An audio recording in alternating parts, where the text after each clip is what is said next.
Let's see. Martha asks, when do you know that it's time to move from one-on-one to groups, and how does that impact to pricing?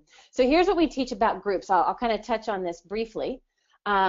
So in boot camp, we focus on one-on-one. And the reason that we start with that, doesn't mean you have to, but the reason that we start with that is because when you start working with enough clients, I'll give you the example of our boot camp, right? So Kate and I were working with one-on-one clients over a number of years.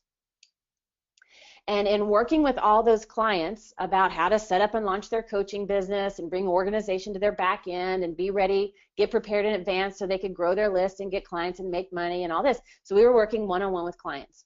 And over time, we began to know common patterns, the common questions, the common stuck spots, where we were repeating ourselves and teaching the same content or covering the same idea or asking the same kind of coaching questions.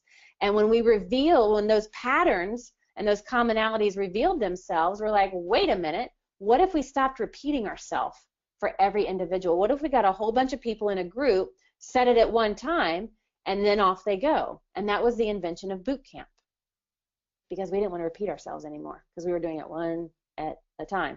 It's important to do it at one at a time, because in that you're really fleshing out what are those commonalities, what are those common stuck spots, what are the challenges, what are the pitfalls, what are the coaching questions you're asking, what are the tools and resources that people across the board need. So when you do that, it's very easy to create a group coaching program with content because your one-on-one clients gave it to you.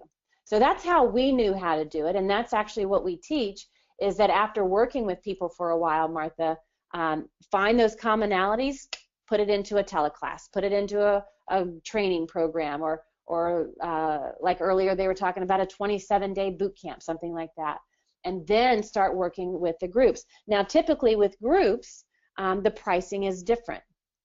So when you're working with groups, again, you want it to be result-based. So what's the result? So like with boot camp, we talk about what's the result that somebody's going to get, right? And we put the emphasis on the results, on how you're going to make a bigger impact, how it's going to be easier to get clients, and how it's going to be easier to grow your list, how you're going to feel confident about putting yourself out there, all these things. We still put the emphasis on the results.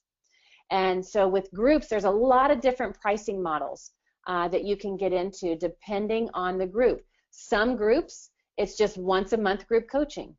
You showing up, your group members showing up, and you offering coaching. Something like that is typically around $497 a month per participant, right? That's it. Just one group session a month, and you're going to do it for so many months. That's it. There's another scenario for group coaching where you have a group session every week, let's say, and some content that you put out there every week. That's kind of the model that we have at boot camp. We release a teaching model of content, and then every week we have group coaching. That might be a different price point. Now for ours, we have structured content that falls in about a 12-week time frame if you keep pace with us, and we offer group coaching. So depending on how much group coaching you do, is there content added with it, what's the structure? You know, it could be a per month thing, like boot camp is $19.97. That's a great price point for group coaching with content, with group coaching calls added in. So that kind of gives you some ideas.